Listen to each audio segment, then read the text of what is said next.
Apa channel? 15 fakta perkara yang patut anda tahu mengenai Military of Malaysia. Pertama, Malaysia pernah menghantar pasukan tentera semasa Perang Vietnam bagi membantu Amerika Syarikat menjejaki gerila Viet Cong. 2. Malaysia merupakan satu-satunya negara di dunia yang berjaya menghancurkan ancaman komunis, sedangkan Kerajaan Demokratik Vietnam yang dibantu oleh Amerika Syarikat tewas kepada komunis. 3. ATM diperakui pakar perang hutan oleh seluruh dunia dan merupakan satu-satunya pasukan yang berjaya mengekang komunisme. 4. VAT 69 dijulang sebagai komando terbaik dunia sehinggakan pasukan ini didokumentarikan oleh Asia Channel. 5. Perisik Malaysia sama ada PDRM atau ATM merupakan perisikan yang paling terbaik dalam dunia. Pada 1988, seorang perisik KGB, Siddiq Faus ditangkap kerana merisik Malaysia.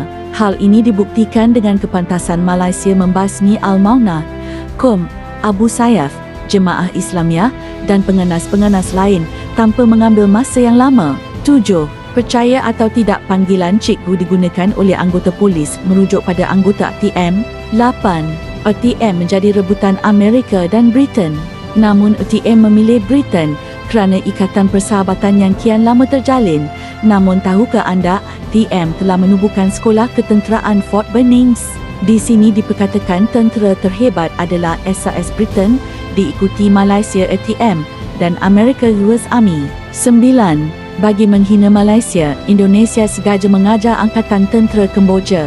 Tapi Indonesia mendapat aib apabila ATM berjaya meneroboskan tentera Kemboja tanpa disedari dan berjaya mematikan periuk api. Ini amat memalukan mereka. 10.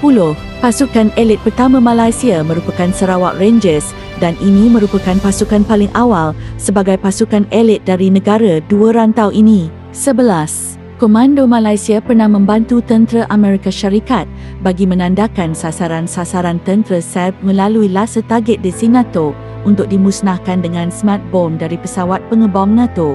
12. Percaya atau tidak jika dikatakan komando-komando Malaysia diberi tugas sebagai kru bagi tentera dua NATO dalam Perang Bosnia. Suatu ketika, dahulu pernah dicatatkan dalam newspaper di Amerika. Hal ini dan diperakui oleh tentera-tentera asing dan mengelarkan pasukan negara yang datang untuk garisan mati. 13. Malaysia pernah menghantar 7 anggota komando terbaik ke Manila dalam satu misi khas mengambil dokumen berkaitan Sabah suatu ketika dahulu. Operasi itu dikenali sebagai Operasi Sabah selamanya. Fakta yang tidak dapat disah. 14. Tahukah anda filem Black Hawk Down mengisahkan pemberontakan di Somalia menyelewengkan fakta sebenar di mana sebenarnya tentera Malaysia lah yang menjadi wira, tetapi oleh kerana ia filem Hollywood, maka peranan Malaysia langsung tidak diiktiraf. 15. Komando Malaysia pernah mencerobohi kompleks pertahanan udara Singapura di Bukit Batok lalu menampal setem Malaysia pada setiap peluru berpandu, meja afisa dan menukar bendera Singapura dengan bendera Malaysia pada meja pegawai tinggi. Tujuannya membalas dendam kerana jet Singapura sering menceroboh ruang udara Johor. Mereka melakukan tugas tersebut hanya satu hari tanpa dapat kesan. Kaki tangan komplek pertahanan Singapura yang terlibat telah dipecat kerana insiden itu. Percaya atau tidak bukan tajuk cerita, namun inilah tugas-tugas dan peranan mereka di dalam menjaga keamanan negara Malaysia dan membanggakan Malaysia di mata dunia.